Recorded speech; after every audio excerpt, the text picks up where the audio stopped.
కరణం నూరిపోసిన విషయాలన్నీ పొల్లుపోకుండా విన్నాడు రామయ్య. ఎంత కండకావరం అని మండిపోయాడు. నయం, నువ్వు కౌరంపబట్టి గాని ఇంకో 2 రోజులు ఉందామనుకున్నాను పట్టణంలో. నేనేం మునసబున పేరు నామాలు లేని చచ్చివదననుకున్నారా ఈ వెధవలందరూ కలిసి అని ఎగిరెగిరి పడ్డాడు. ఒక్కొక్కడికి చూపెడతానుండు నా తడాక అని ప్రతిజ్ఞ చేశాడు. చూపెడదు గాని ఎవరి మీద చూపెడతావు? ఆ హెలికాప్టర్ వెళ్ళిపోయింది, ఆ డెమాన్స్ట్రేటర్ వెళ్ళిపోయాడు, ఇక మిగిలింది నీ కాబోయే అల్లుడే. కాబోయే అల్లుణ్ణి నువ్వు ఒదిగి ఉండి ఇన్ని అనర్థాలు తెస్తున్నావు. చక్రధరంపై కరణానికి ఎందుకు ఆగ్రహమో మునసబు తెలుసు గనుక ఈ విషయంలో అతడి ఫిర్యాదును పూర్తిగా నమ్మలేదు రామయ్య. వాడి ప్రమేయమేముంది ఇందులో అసలు? ఆ వచ్చిన వెధవకి గ్రామ మునసబు అధికారం ఎంతో తెలియకపోయిందా? అవును, అసలు హెలికాప్టర్ మందులతో వస్తుందని తెలిసి నువ్వు ఉండకుండా ఎందుకు పోవాలి? ఏమంత కొంప మునిగిపోయింది పట్టణంలో? నీకు తెలియందేముంది? మీసం దువ్వుతూ నవ్వాడు రామయ్య గుమ్మరంగా. నేను పట్నం వెళ్ళినా రాజధాని వెళ్ళినా ఒకటి కొంప ముంచడానికో తేల్చడానికోనే వెళ్ళేది. ఇంకా ఎందుకు కాదు? ఏంటది? నేను వినవచ్చా? ఎందుకు? ఇప్పుడు చెప్పి లాభం ఏమిటి? నగుబోటు తప్ప. అయినా నీకు చెప్పడానికేం? కిందటిసారి హెలికాప్టర్ ఎరువుల పంపిణీ సందర్భంలో ఆ శేషారెడ్డి బలగం గొడవలు లేవదీశారు కదా. ఈసారి అలా జరగకుండా అసలు ఆ శేషారెడ్డిగాడినే ఆ సమయానికి ఊళ్ళో లేకుండా చెయ్యాలి. ఏదన్నా దొంగ కేసు బనాయించాలని చూశాను. వాడి పుణ్యమేమిటో మరి 10 రోజులు పట్టణంలో పడున్నా కుదిరింది కాదు. మన ప్లేడరో ఊళ్ళో లేడు. ఇంకొకటి కన్ను లొట్టబోయి మన కళ్ళే పొడుచుకున్నామన్నమాట. అయినా నువ్వెందుకు ఆపలేపోయావు? పెత్తనం నీకు ఇచ్చి వెళ్ళాను కదా అని అయిందానికి కాందానికి అన్నింటికీ ఇలాంటి చేతకాని వ్యవహారాలే నడిపావన్నమాట. కోపంగా విసుక్కున్నాడు మునసబు. ఏం చేయను మరి? ఏకుమేకులా నీ అల్లుడు తయారైతే. వాడికి నిన్ను జడవమని చెప్పానా? వాడెవరు వీటిలో కలగజేసుకోవడానికి? ఎవరో చెప్పనా? నిర్లక్ష్యతాభావం ధ్వనించింది కరణం గొంతులో. విను, 4 రోజుల నాడు సాయంత్రం మా అమ్మాయి, కోడలు, ఇంకా 4 స్నేహితులు కలిసి సరదాగా పొలాల మీదకి షికారు వెళ్లారు. వాళ్లల్లో మీ మంగ కూడా ఉంది. అక్కడికి ఎందుకు వచ్చాడో మరి చక్రధరం ఆ ఆఫీసర్ గారితో వెళ్ళాడట. వెళితే విను మరి, ఒక్క తిట్టుగాకుండా తిట్టి మీ అమ్మాయిని అప్పుడే బండెక్కించి పంపించేశాడు ఇంటికి. ఏంటి? గర్జించాడు మునసబు. అదే మరి. ఎంత కాబోయే పెళ్లమైతే మాత్రం అంత అధికారమా? పోనీ అనుకున్నాడే తన భార్యను తను అందర్నీ అనడానికి వాడెవరు? అప్పుడు మా పరమేశ్వరం కూడా అక్కడే ఉన్నాడట. తొందరపడ్డం దేనికని ఆగారు. నేను ఆపాను. పెద్దవాడవు, నీతో చెప్పొచ్చు, వాళ్లతో మనకేంటని. లేకుంటే అప్పుడే పెద్ద తగువయ్యేది. ఒక్క నిమిషం నిలవలేకపోయాడు అక్కడ రామయ్య. ఇలాంటివి ముదరకూడదు, ఇప్పుడే తేల్చేస్తానుండు అంటూ ఆగ్రహంగా ఇంటిదారి పట్టాడు. అబద్ధమైతే మీ ఇంట్లో అడుగు, వాళ్లే చెప్తారు. ఆయన ఇక కనపడేది నీ నోరే కాని జరగవలసిందంతా జరిగిపోయింది. హెలికాప్టర్ రావడమూ అయింది, పోవడమూ అయింది. మన విరోధులందరి పొలాలకు మందు సప్లై అయింది. ఇంకెందుకు? వెనక నుంచి ఇంకా ఎగదోశాడు కరణం. ఏమే, ఎక్కడున్నావు? ఏమైపోయారు అందరూ? ఉన్నారా చచ్చిపోయారా? కోపంలో నోటికేమొస్తుందో కూడా తెలియకుండా అరుస్తూ ఇంట్లో ప్రవేశించాడు రామయ్య. చచ్చిపోయి మళ్ళీ మీ కేక విని బతికి లేచొచ్చాం. ఏం కొంప మునిగిపోయింది? విసుక్కుంటూ చీవాట్లెడుతూ వచ్చింది రుక్మిణి. ఏది మంగేది? ఎక్కడున్నావమ్మా? మేడ మీద నుంచి చెంగున దూకుతూ వచ్చింది మోహిని. ఏం తెచ్చావు నాన్న నాకు పట్నం నుంచి అంది చేయి పట్టుకుని. తెచ్చానమ్మా, చాలా తెచ్చాను. పెట్లో ఉన్నాయి కానీ. ఏంటి ఆ దౌర్భాగ్యుడు నిన్ను తిట్టాడట? ఏడి? ఎవరు నాన్నా? ఎవరండి? ఏంటా కంగారు? వాడే, ఆ చక్రధరంగాడు. పో నాన్న, నీకేం తెలీదు. బావ ఎంత మంచివాడు, ఎంత గొప్పవాడు. దిగ్భ్రాంతుడై చూశాడు రామయ్య. మరేం నాన్నా, నువ్వు ఊళ్ళో లేవు కదూ? ఇంతింత కళ్ళు చేసుకుని చక్రాల్లా తిప్పుతూ వింతగా వివరించి సాగింది మోహిని. హెలికాప్టర్ వచ్చింది, బావా దాన్ని నడిపాడు నాన్నా. ముఖం తుడుచుకుని నాలిక చపరించుకుంటూ కుర్చీలో కూర్చున్నాడు రామయ్య. ఏంటి, మన చక్రధరం నడిపాడా? నాకేం కల రావడం లేదు కదా అన్నాడు చుట్టూ చూసి తనను తాను చూసుకుంటూ. నిజమేనండి, రుక్మిణి చెప్పింది. చక్కగా ఎంత బాగా నడిపాడని మమ్మల్ని అందరినీ తీసుకువెళ్ళి చూపించాడు. ఎంత తెలివైనవాడు. నన్ను కూడా ఎక్కిస్తానన్నాడు నాన్న. అమ్మకేం తెలీదు, ఒట్టి భయం, ఎక్కనిచ్చింది కాదు. ఏంటేంటి? అయితే మన చక్రధరం ఇంతటివాడా? విమానం నడుపుతాడా? అవునాన్నా. అయితే నువ్వు స్నేహితులతో షికారుకు వెళితే తిట్టాడట. కరణం పిల్లల్ని వాళ్ళని ఏదో అన్నాడట. పరీక్షగా చూస్తూ అడిగాడు. రుక్మిణి చటుక్కున అందుకుంది. ఊళ్ళోకి వస్తూనే ఇంటికి రాకుండా ఆ కరణంగాడి దర్శనం చేసుకొచ్చారేమిటి? ఇలా తిరగకూడదమ్మా, ఇంటికి నడవమని పంపేశాడట. అంతే. నిన్న ఆ విమానం ఏమిటో చూపెట్టడానికి దగ్గరుండి అతడు కాదేమిటి మమ్మల్ని అందరినీ తీసుకువెళ్ళింది. అసలు మన అల్లుడింతటి వాడని చూడలేక కళ్ళలో నిప్పులు పోసుకుంటున్నారు. అంతేనంటావా? చెప్పబడిపోయాడు రామయ్య. దూకుడంతా తగ్గిపోయింది. వాళ్ళ వీళ్ళ మాటలు పట్టించుకుని అతగాడిని ఏమీ అనమాకండి. పిల్లల్ని వదలుచుకున్నాం మనం. సరే, మీరు భోజనానికి లేవండి. అది కాదే మరి. చెప్పడం పూర్తి కాకుండానే చక్రధరం హడావిడిగా ప్రవేశించాడు. ఓ మావయ్య, ఎప్పుడొచ్చావు? అరెరే, ఈ వచ్చేది నిన్ను రాకూడదు. ఏమొచ్చిందప్పుడు? నిన్న రావాలని కోరుకున్నావు నువ్వు. భార్య చూస్తున్నందుకు కడుపులో ఉడుకుతున్న క్రోధాన్నంతా ప్రయత్నపూర్వకంగా అణిచిపెట్టి నవ్వుముఖంతో అడిగాడు రామయ్య. కాదా మరి, హెలికాప్టర్ వచ్చింది మావయ్య. చక్కగా నువ్వు ఉంటే సరదాగా ఉన్ను. నిన్నొకసారి ఎక్కిద్దును. ఆ పైలట్ నాకు తెలిసినవాడే. దాంతో రబ్బరు బంతిలా ఉబ్బి తబ్బిబ్బైపోయాడు రామయ్య. అయితే నువ్వు నడిపావట? ఎక్కడ నేర్చుకున్నావురా అవన్నీ? ఆశ్చర్యంగా సంతోషంగా అడిగాడు. దానికేముంది మావయ్య, హైదరాబాద్లోనే. వస్తావేమోనని ఎంతైనా ఎదురు చూశాను. కరణంతో నీకు కబురమ్మని చెప్పబోతే మాట్లాడకుండా ముఖం తిప్పుకున్నాడు. ఎందుకంత అసూయ అతడికి మన మీద? ఆశ్చర్యం నుండి తేరుకున్న రామయ్యకు నోట మాట రాలేదు. రుక్మిణి చెప్పింది. మాతో పాటు ఊళ్ళో ఆడవాళ్లు అనేక మంది వచ్చారు. సంతోషంగా ఆ విమానమో అదేదో దాన్ని చూడ్డానికి. పోనీ స్నేహంగా ఉంటున్నారు కదా, రమ్మని కబురంపితే కరణం ఇంట్లో వాళ్ళు రానేలేదు. కబురు పంపిన మనిషితో అసలు మాటే ఆడలేదట. విసుక్కుని పంపేశారు. ఏం పోయే కాలం వచ్చిందబ్బాయి వీళ్లకు? ఆలోచనగా తలగోక్కుంటూ అన్నాడు రామయ్య. నిజంగా పోయే కాలమే వచ్చింది మామయ్య. లేకుంటే నువ్వు వచ్చే వరకు ఆకుండా అలా పెత్తనం చేయడమేమిటి? అసలు ఈ మధ్య అతడికి నీకు ఏమైనా వైషమ్యాలొచ్చాయేమిటి? ఆలోచనలో ఉన్న రామయ్య మాట్లాడలేదు. ఇప్పుడు కొత్తగా వచ్చేదేమిటి? ఎప్పుడూ ఉన్నవే. చూడలేక ఏడుస్తుంటారు. నువ్వు గాని వాళ్లతో ఏమీ ఎక్కువగా మాట్లాడకు నాయనా. మనుషులను దూరం చేయడమే వాళ్లకు వినోదం అని రుక్మిణి భర్త వైపు తిరుగుతూ, మీరు లేచి స్నానం చేయండి, భోంచెదురుగాని అంది. చెయ్యి మావయ్య, నేను మళ్ళీ వస్తానులే. తృప్తిగా చమత్కారంగా తనలో తాను నవ్వుకుంటూ వెళ్ళిపోయాడు చక్రధరం. ఆసుపత్రి నుండొచ్చి ఇంట్లో అడుగు పెడుతూనే లోపల గదిలో నుంచి వినవచ్చిన సంభాషణకు చకితుడై నిలబడి వినసాగాడు చక్రధరం. అత్తయ్య, ఒక్కసారి నాకు మాట్లాడడానికి అవకాశం ఇయ్యి. అది వందనాదేవి గొంతు. ఇవ్వను. అసలు ఎందుకొచ్చావు ఇక్కడికి? నిన్ను అనవసరంగా జాలిపడి ఆదరించాను. కానీ పరిస్థితులు అనుకూలిస్తే ఎటువంటి వాళ్లైనా ఎంతగా ఎగిరిపడతారో ఇప్పుడు బాగా అర్థమైంది నాకు. తీవ్రంగా ఉంది లక్ష్మీదేవి కంఠస్వరం. వందనాదేవి విషాదంగా నవ్వినట్టు వినవచ్చింది. పోనీలత్తయ్య, దిక్కుమాలిన దాన్ని పెంచి పెద్ద చేసి నీకు కోపడి మందలించగల హక్కు మాత్రం లేదా? దానికి నేనేమీ అనుకోను గాని, ఇదిగో ఈ పెట్టెలో నువ్వు నాకు ఇచ్చిన 3 చీరలు నగలు ఉన్నాయి. ఇవి నీకు నేను స్వయంగా భద్రంగా అప్పచెప్దామని వచ్చాను. చూసి జాగ్రత్త పెట్టు. ఎందుకు? నిన్ను నేను తెమ్మలేదే. అవి నీకు నేనిచ్చాను, తీసుకువెళ్ళు. ఎందుకత్తయ్య అవి నాకు? నీ దగ్గరుంటే సార్థకమవుతాయి. వచ్చే కోడలకు ఉపయోగిస్తాయి. నాకెందుకు? నీకు ఆడపిల్లలు లేరు. ముచ్చటగా ముస్తాబు చేసి చూసుకోవాలనుందేమోనని నువ్వు చేజేతులా అలంకరిస్తుంటే కాదనలేక ఊరుకున్నాను. కానీ నాకు అలంకరణ మీద, ఈ లోక వ్యవహారాల మీద మోజులేదత్తయ్య. నాన్నలాగే ఆ భగవత్ స్మరణలోనే రోజులు వెళ్ళిపోవాలని కోరుకుంటున్నాను. అంతకు మించిన కోరిక లేదు. మొన్న నీకు కోపం వచ్చే పని చేశానంటే అది భావమర్యాద నిలపడానికి కానీ నా స్వార్థము ఎగురుబాటు ఏమీ లేవు. వెళుతున్నాను. గదిలో ఎవరూ లేకపోయినా తత్తరపాటుతో సజల నేత్రాలు ఒత్తుకుంటున్న చక్రధరం మళ్లీ సంభాషణ వినరావడంతో శ్రద్ధగా వినసాగాడు. నాకు కోపం వచ్చిందంటావు కానీ నువ్వు చేసింది బుద్ధున్న పనేనా? లక్ష్మీదేవి స్వరం కొంచెం మెత్తబడినట్లే ఉంది. ఏం చేశానత్తయ్య? నేను ఏమైనా చేస్తే అది నిన్ను ఎదిరించినట్లుంటుంది కానీ నేను చేసిన దాంట్లో తప్పేమీ లేదు. అదుగో, అందుకే నాకు కోపం వస్తుంది. తప్పు చేయడమే కాకుండా సమర్థించుకుంటున్నావా? పెద్దలు ఊరికే పెట్టారా వర్ణాలని మతాలని? అందులోనూ నిత్యం పూజ పర్వణాలతో పవిత్రంగా ఉండే ఆశ్రమంలోనా అటువంటి అప్రాచ్య పని చేయడం?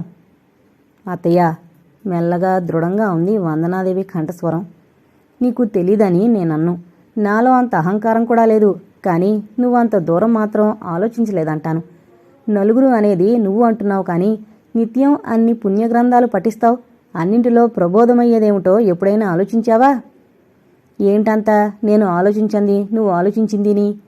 హేళన ధ్వనించింది లక్ష్మీదేవిలో.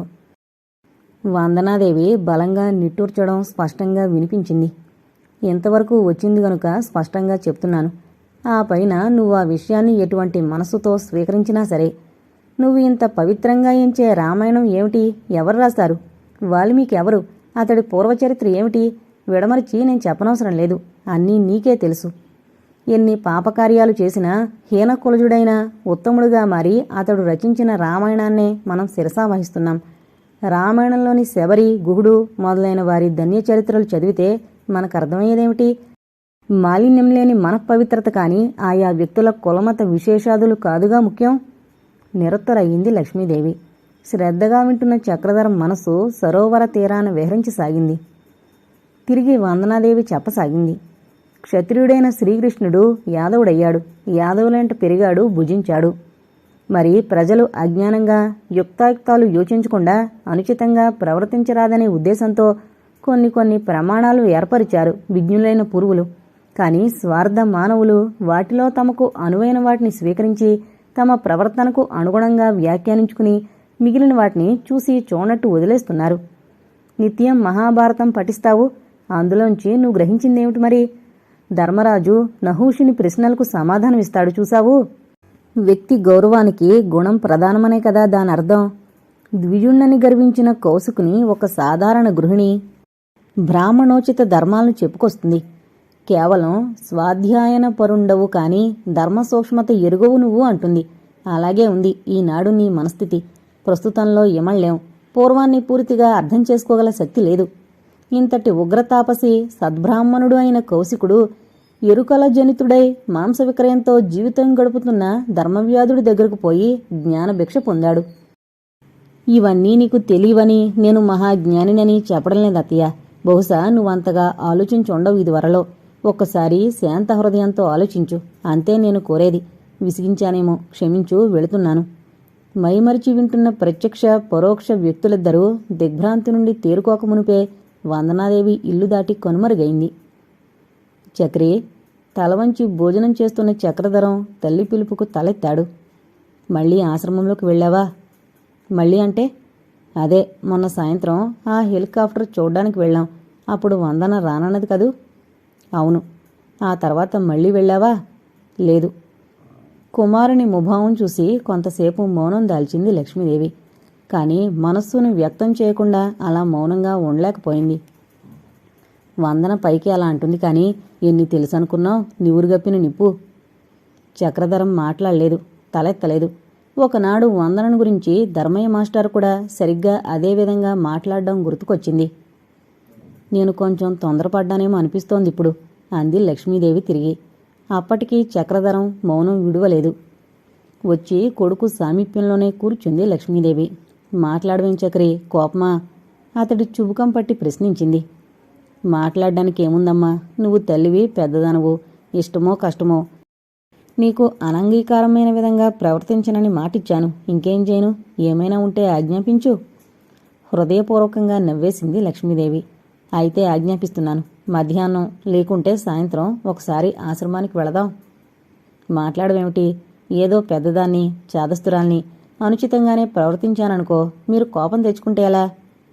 ఇప్పుడు కోపం ఎవరు తెచ్చుకున్నారమ్మా? మరెందుకు మాట్లాడవు? నవ్వాడు చక్రధరం. నేనేం మాట్లాడను? నీకు అక్కడి నుంచి రావాలనిపించగానే వచ్చేశావు. అలాగే మళ్ళీ వెళ్లాలనిపించగానే వెళతావు. నేనెందుకు? కొంచెంసేపు ఊరుకుని అంది లక్ష్మీదేవి. అయితే రావన్నమాట. తలెత్తి అమ్మ వదనంలోకి చూస్తూ గంభీరంగా అన్నాడు. పెద్దదనవు. నీకు నేను వందన ఒకటే. మమ్మల్ని మందలించి కోప్పడగల హక్కు నీకుంది. చేరదీసి లాలించగల బాధ్యత ఉంది. కుర్రాళ్ళం. మాకు ఉండవలసిందట్టే పోయి నీకే అంత అభిమానముంటే ఎలాగమ్మా?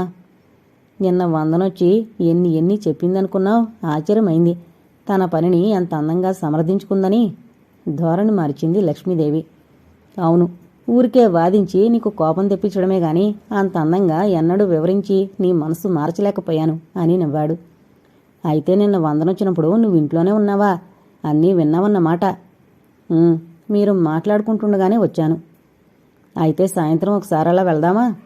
వస్తానులేమ్మా. పైవారంలో సమితి సభ జరగబోతోంది. ప్లానింగ్ శాఖ మంత్రి వాళ్ళు వస్తారట. ఆ హడావిళ్లోనూ ఈ పేషెంట్స్తోనూ నాకు తీరికే ఉండడం లేదు. నువ్వెళ్ళు, నేను ఎప్పుడో తీరిక చేసుకుని ఒకసారి వెళ్ళొస్తాను అంటూ భోజనం ముగించి లేచి వందన విషయంలో నేను చేయవలసింది చాలా ఉంది అని స్వాగతంలా అనుకుంటూ తన గదిలోకి వెళ్ళిపోయాడు. ఉదయ సంధ్యలో అరుణవర్ణాంకిత సూర్యబింబాన్ని తిలకిస్తూ ఒక విధమైన పరధ్యానంతో సన్నని రాగం తీస్తోంది వందనాదేవి. వసంత శోభతో కళకళ్లాడుతోంది ప్రకృతి. పక్షులు, కోయిలలు లోకాన్ని మేలుకొలుపుతున్నాయి.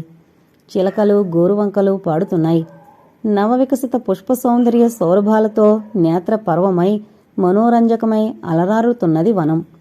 ప్రాతకాల ప్రఫుల్లతతో ప్రశాంత నైర్మల్యాలు నొలికించుతున్న ఈ చిన్న ఉపవనంలో, పవిత్రతకు ఆలవాలమైన ఆ రమణీయ కుటీరంలో ఎప్పుడు అడుగుపెట్టినా చక్రధరం మనసు సకల ప్రాపంచిక చింతలకు దూరమై ప్రశాంత నిలయమై భాసిల్లుతుంది. సాక్షాత్తు ఆ సర్వేశ్వరుడే దిగివచ్చి తోటలో నివసిస్తున్నాడా అని మనసు భ్రాంతి చెందుతుంది. మాలతీ పారిజాతాల పరిమళంతో, పక్షిగణాల కిలకల రావాలతో భూతల స్వర్గంలా ఉన్న ఆ వనంలో మురిసి పరవశురవుతూ నిల్చున్న చక్రధరం తాను వచ్చిన పనిని కూడా మరిచిపోయి ఆ వనంలో నాగమల్లె కింద తిన్నిపై చెక్కిట చేజేర్చి కూర్చునుంది వందనాదేవి. వనరాణిలాగా తెల్లని ఒలువలు ధరించుంది. సుదీర్ఘ కేశపాసం తడివదలని మొత్తుతో వీపునంతా ఆవరించి నేలపై కూడా జీరాడుతోంది. అసుర సంధ్యవేళ రెండు కొండల నడుమ అరుణరాగాలు వెదజల్లే శశాంక బింబంలా ఉంది. విలులా వంగిన కనుబొమ్మలకు కొలది పైన అలంకరించబడిన కుంకుమ రాగం.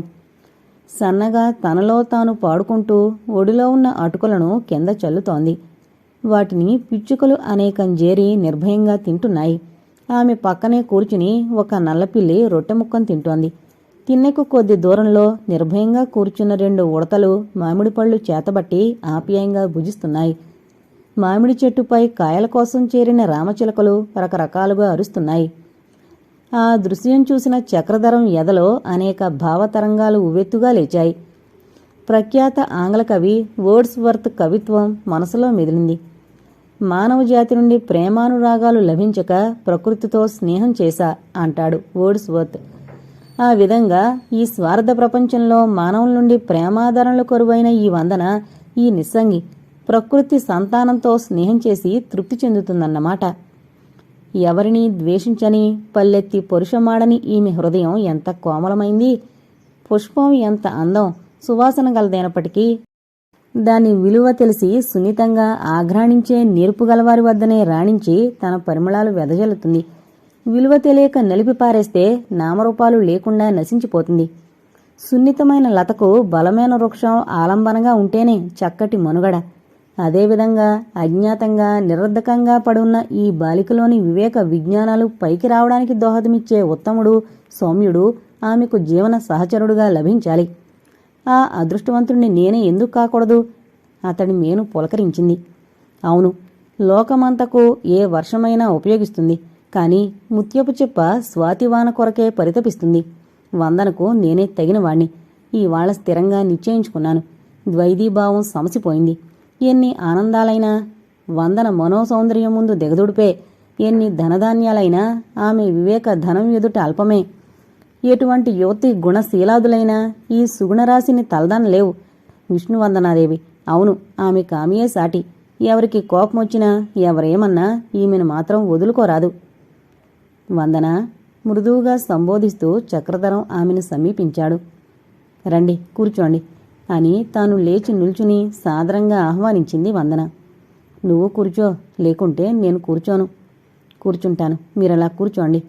చిందరవందరగా విరబోసుకునున్న జుట్టును ముడివేసి తల వంచుకుని నేలపై కూర్చుంది. చక్రధరం తిన్నిపై కూర్చున్నాడు. ఇదేంటో చూడు వందన. చక్రధరం చేతిలో ఉంచిన చిన్న ఫోటోను చూసి ఆశ్చర్యపోయింది వందన. చాలాసేపు పరీక్షగా చూసింది. ఎవరిది బొమ్మ? తులసి కోటకు పూజ చేస్తోంది ఒక అమ్మాయి. నవ్వాడు చక్రధరం. అంత అమాయకురాలువేంటి వందన? నీదే ఆ రోజు సాయంత్రం ఏదో వెలుతురు మీద పడిందన్నావు, జ్ఞాపకం లేదు? ఓహో అని ఊరుకుంది వందన ఉదాసీనంగా. ఆ వదనంలో తాను ఆశించిన భావ ప్రదర్శన కనిపించక నిరుత్సాహపడ్డాడు చక్రధరం. చాలాసేపు మౌనమే రాజ్యం చేసింది. కొంతసేపటికి చక్రధరం మెల్లగా ప్రారంభించాడు. వందన, ఒక ముఖ్య విషయం మాట్లాడాలి. నువ్వు కొంచెం ఆలోచించి మాట్లాడు, తొందరపడకు. విశాల నేత్రాలను పైకెత్తి ఒక్కసారి అతన్ని చూసి తిరిగి వాల్చేసింది వందన. నేను మంగను వివాహం చేసుకుంటానని విన్నప్పుడు తొలిసారిగా నువ్వేమనుకున్నావు? ఆమెను పరిశీలనగా పరికిస్తూ ప్రశ్నించాడు. ఆమె వదనం పూర్వం మాదిరిగానే నిర్వికారంగా ఉంది. అతడి ప్రశ్న ఆమెలో అతడాశించినట్లు ఏ చలనమూ కలగజేయలేదు. తలవాల్చి మంద్రస్వరాన జవాబిచ్చింది. ఏమీ అనుకోలేదు. నిజంగా? రెట్టించాడు చక్రధరం. ఆశ్చర్యం ధ్వనించింది. మొహం పైకెత్తి కనుబొమ్మలు ముడివేసి అడిగింది వందన. అనుదినం అనేక విషయాలు వింటాం, అన్నింటికీ ఏమనుకుంటాం? అయితే నీ దృష్టిలో ఇతరులకు నాకు తేడా లేదా వందన? బాధ స్పష్టంగా ధ్వనించింది అతని స్వరంలో.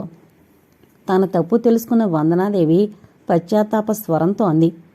అది కాదు బావా నేననేది. మీ గురించి అనుకోగల అర్హత ఉందా నాకు? ఏమనుకుంటాను? మంగ అదృష్టవంతురాలు అనుకున్నాను. చాలా మెల్లగానే అయినా స్పష్టంగా చెప్పింది. ఆ అదృష్టవంతురాలు నువ్వే ఎందుకు కాకూడదు? ఉత్సాహంగా ప్రశ్నించాడు చక్రధరం ముందు కొంగి.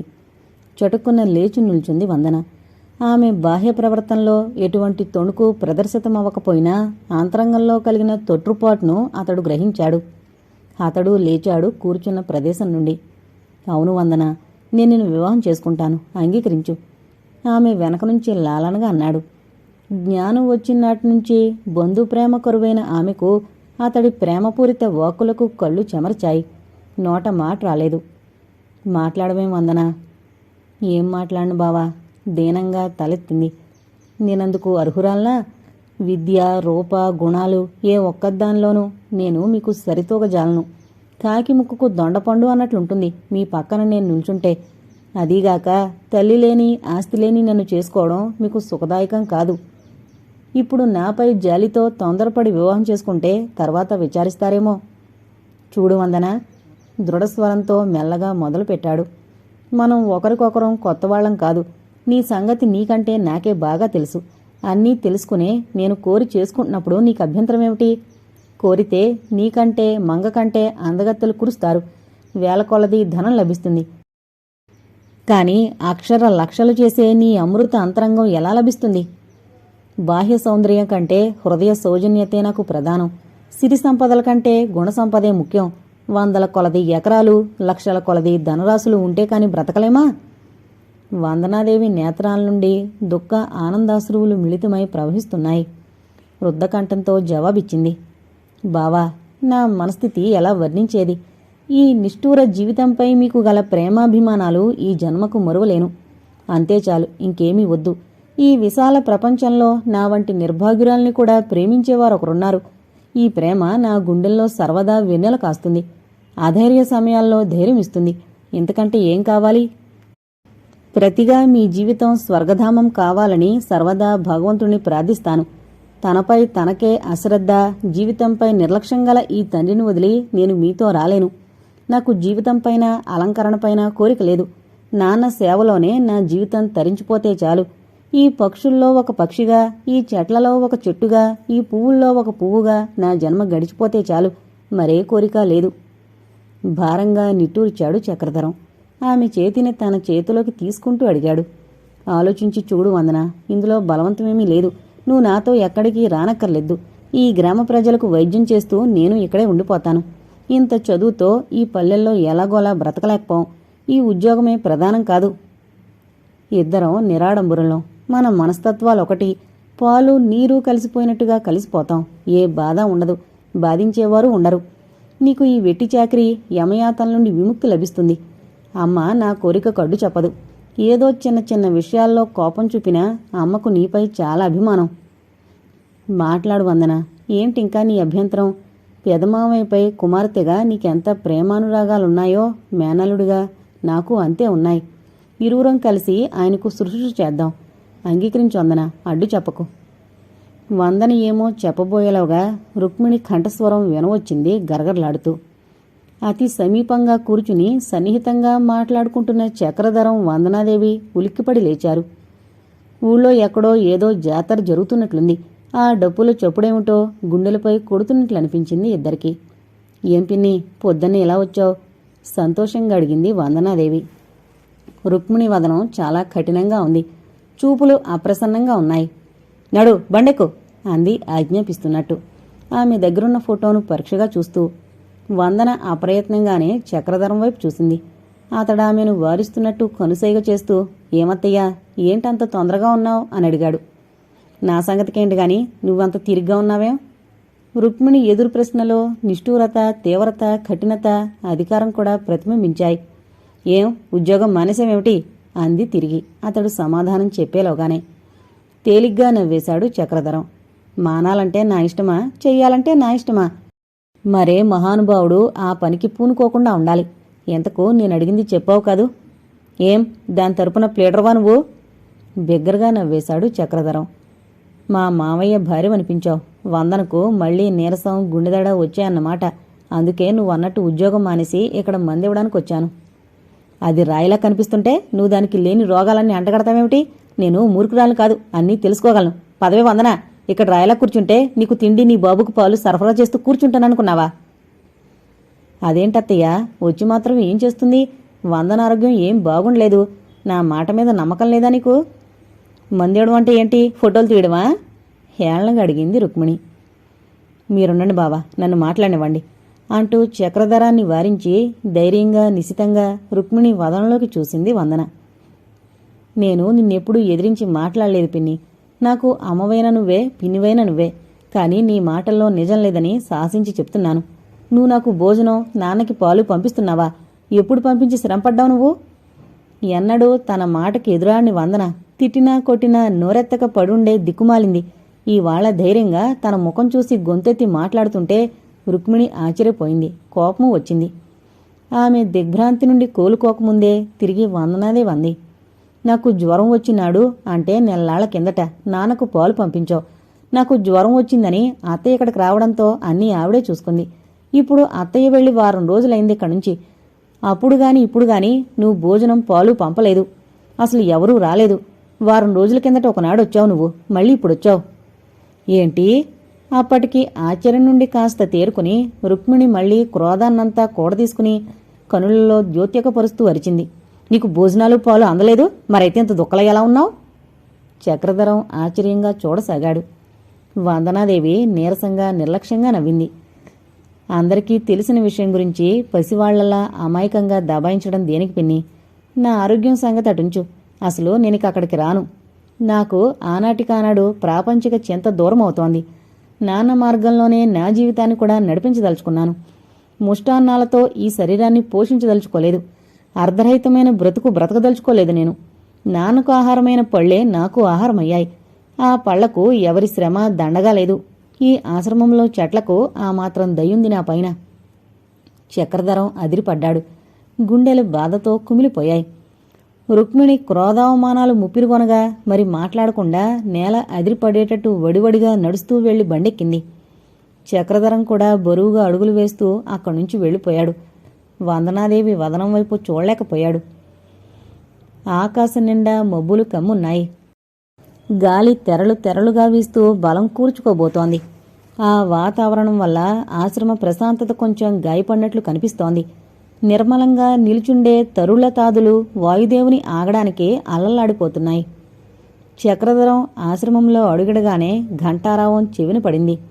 శుభసూచకం అనుకుంటూ నూతి దగ్గరకు పోయి కాళ్లు కడుక్కొని వడివడిగా లోనికి నడిచాడు. వామహస్తంతో జేగంట మోగిస్తూ దక్షిణహస్తంతో దైవానికి హారతిస్తున్నాడు మాధవయ్య. మెడలో రుద్రాక్షలు ధరించి నుదుట తిరుచూర్ణం తీర్చి లోకానుభవాన్ని చాటే తెల్లని గెడ్డంతో సర్వసంగ పరిత్యాగతను చాటే కాషాయ వస్త్రాలతో జడలు కట్టిన తలతో బ్రహ్మ తేజస్సుతో వెలిగిపోతున్నాడు. ఇరుపార్శ్వాలా వెలుగొందుతున్న జ్యోతిర్మయ దీప్తులతో అద్భుత కాంతులు నిండుతోంది దైవమందిరం. వివిధ వర్ణాల పుష్పాలతో పూజ చేయబడిన దైవ విగ్రహాలు అందాలు ఒలకిస్తున్నాయి. వందనాదేవి నీరాజనాన్ని భక్తిగా కనులు కద్దుకుంటోంది. పూజ ముగించిన మాధవయ్య దైవమందిరానికి కొద్ది దూరంలో ఆసన బందీధీరుడై కూర్చుని గీతాపట్నం ప్రారంభించాడు.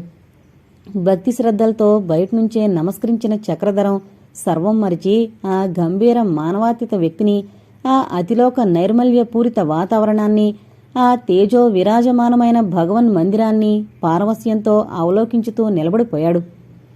చెవుల్లో వర్షిస్తోన్న అమృత సోనలు ఆత్మను శరీరం నుంచి దూరం కావించి ఏ మానవాతీత లోకాలకో మోసుకుపోతున్నాయి. ఎంతసేపే వచ్చారు? వందనాదేవి పలకరింపుతో పారవస్యం నుండి జాగ్రత్తావస్థ పొందాడు. ఇప్పుడే. కూర్చోండి, నిలబడ్డారేం? లోపలికి రండి. వందన మెల్లగా తలెత్తి ఆర్ద్ర కంఠస్వరంతో అన్నాడు. నన్ను చాలా మూర్ఖుడిగా భావిస్తున్నావా? విపరీతాశ్చర్యం పొందిన వందన క్షణకాలం అతన్ని పరీక్షగా చూసింది. ఏంటి బావా మీరు మాట్లాడుతోంది అని అడిగింది. నిర్జీవంగా నవ్వి తలవాల్చుకున్నాడు చక్రధరం. ఇద్దరికీ తెలిసిన విషయం గురించే, వేరే మాట్లాడుకోవడం దేనికిలే అంటుండగానే ఆశ్రమం ముంగిట రెండేళ్ల బండి ఆగింది గంటల గణగణలతో. దాని నుండి శేషారెడ్డి దిగి ఆశ్రమంలోనికి రాసాగాడు. అదుగో వందన, నేను చేసిన తెలివి తక్కువ పన్ని ఇప్పుడు సవరించుకున్నాను, క్షమిస్తావు కదూ? ఏంటి బావా, నాకేం అర్థం కాలేదు. అలానక ఇంకేమంటావులే నువ్వు. చిన్నమావయ్య ఇంటికి వెళ్లొద్దని ఆంక్ష పెట్టానే గాని నీకు కావలసిన సదుపాయాలు చేయాలనే ఆలోచన లేకపోయింది. అందుకని ఇప్పుడేం చేశారు? నాకేం తక్కువైంది? ఆందోళనగా ప్రశ్నించింది వందన. అంతలో బస్తాలను బండి మీద నుండి దింపి మోసుకొస్తున్న కూలీలు అక్కడికే వచ్చారు. ఎక్కడ వేయించమంటావమ్మా ఇవి అడిగాడు శేషారెడ్డి. ఏంటది? ధాన్యమా? ఏంటిదంతా? కలవరపాటుతో ప్రశ్నించింది వందనాదేవి చక్రధరాన్ని రెడ్డిని మార్చి మార్చి చూస్తూ. అవును, ఎక్కడ వేయించమంటావు చెప్పు. బేగి చెప్పండమ్మా, మెడగుళ్ళు ఇరిగిపోతున్నాయి. కూలీవాళ్లు కొంచెం విసుగ్గా కేక పెట్టారు. వందనకేమీ పాలు పోలేదు. నేనేం చేసుకోను? నాకెందుకు? వద్దు బావా, తీసుకుపోండి. శేషనయ్య, నీకే చెప్పేది, వద్దు. ఏంట్రా చౌదరి, ఈవిడెలా అంటుంది అన్నాడు రెడ్డి నీరసంగా. ఆవిడలా అనడానికేం లేవోయ్, అలా గదిలో పడేయండి. చక్రధరం నోట్ నుండి ఆ ఆజ్ఞ జారీ కాగానే కూలీలు కోలాహలంగా బస్తాలు మోయసాగారు. ఇంకా వందనాదేవి చక్రధరంతో తర్కిస్తూనే ఉంది. అంతలో విష్ణు అన్న మేఘగర్జన వినబడి ఎవరి మట్టుకు వారే స్తంభించిపోయారు. బెదురుగా ఆ కేక వినవచ్చిన వైపు చూసింది వందన. మాధవయ్య గుమ్మంలో నిలువున నిల్చునున్నాడు తీక్షణ దృక్కులతో. ఏన్నానా మెల్లగా అటు నడిచింది వందనాదేవి. ఏంటిక్కడి హడావడంతా? ఇక్కడ ఇటువంటివేమీ పనికిరావు, ప్రశాంతంగా ఉండాలి స్థిరస్వరంతో ఆజ్ఞాపించాడు. అది కాదు మావయ్య. చక్రధరం ఏమో చెప్పబోయాడు. చక్రి తీక్షణంగా చూస్తూ కఠిన స్వరంతో సంబోధించాడు మావయ్య. ఇది విలాసాలకు భోగాలకు తాపత్రయాలకు దూరమైన ఆశ్రమం, తెలుసుకో. ఇక నన్ను అధికంగా మాట్లాడించుకో. ఈ ఆశ్రమాన్ని పవిత్ర నైర్మల్యాలకు దూరం చేయడానికి ఎవరూ ప్రయత్నించకండి అంటూ తిరిగి వెళ్ళిపోయాడు. ఒకటి చెప్తాన్రా చౌదరి, ఇవి మా ఇంటికి పట్టుకుపోయి బియ్యం పంపిస్తుంటాను. ఈ గొడవంతా వందన పడలేదు కూడా. ధాన్యం తెచ్చి చిన్నపిల్ల ముఖాన పడేస్తే ఏం ఇబ్బంది పడుతుంది? అవును, ఆ పంచే మంచి ఉపాయం అంటూ చక్రధరం, ఒరే బస్తాలు బండిలో వేసేసి రెడ్డింటి దగ్గర దింపండ్రా అని ఫరమాయించాడు బళ్లవాళ్లకు. ఇదంతా ఏంటో నాకేం అర్థం కావడం లేదు, కొనుక్కొచ్చారా అని అడిగింది వందన. చెప్తానుండు అన్నాడు చక్రధరం. రెడ్డి బండి తోలించుకుని వెళ్ళిపోయాడు. మళ్ళీ చక్రధరం వందన వైపు తిరిగాడు. ఆమె నేత్రాల్లో జిజ్ఞాసపూర్వక దృష్టిలింకా అలాగే ఉండడం గమనించి చూపులు మరొక వైపు తిప్పుతూ అన్నాడు. మనుషులైన వాళ్లకు భోజనం అవసరం ఉంటుందని తెచ్చాను, ఎందుకని నిలదీస్తామేమిటి అలాగా? ఆ అవసరాలను మనం సృష్టించుకోవడంలో ఉంది. అందరి అవసరాలు, అందరి జీవిత పదాలు ఒక్క మాదిరిగా ఉండవు. నాకు వాటి అవసరం లేదు. మీరెందుకంత శ్రమపడాలి? ఎందుకు నలుగురు నోళ్లల్లోకి వెళ్ళాలి? ఎవరా నలుగురు వందన అంటూ నవ్వాడు చక్రధరం. ఎవరేమనుకున్నా మనకు అనవసరం. అయినా నీ పొలంలో నీకు తెచ్చాను, శ్రమే ఉంది. ఉలిక్కి పడింది వందన. చిన్నంత ఏమైనా ఘర్షణ పడ్డారా? పకపక నవ్వేశాడు చక్రధరం. అదా నీ భయం? లేదులే. ఇప్పుడే నూర్పిళ్ళయ్యి ధాన్యం బస్తాలకెత్తుతున్నారు. పొలంలో కళ్ళెం దగ్గర ఉన్నాడు మావయ్య. నాకు 4 బస్తాల ధాన్యం కావాలి మావయ్య అన్నాను. కాబోయే అల్లుడు కదూ మరి, 4 బస్తాలేం కర్మ, 10 పట్టుకెళ్ళమని ఇచ్చేశాడు, తెచ్చేశాం అంతే అన్నాడు ఏదో బరువు పని చేసినట్టు దులిపేసుకుంటూ. ఈ పని మీకు తగునా? ఇటువంటివి ఎంతవరకు పోయి గొడవలైపోతాయో ఏమైనా ఆలోచించారా? వందనా గంభీరంగా అన్నాడు చక్రధరం. నేను ఏమీ చెడు చేయరాదని నీ ఉద్దేశము కావచ్చు, మంచిదే. కానీ నేను మరీ హింసాసూత్రాన్ని నెత్తిన రుద్దుకునేవాడిని మాత్రం కాదు.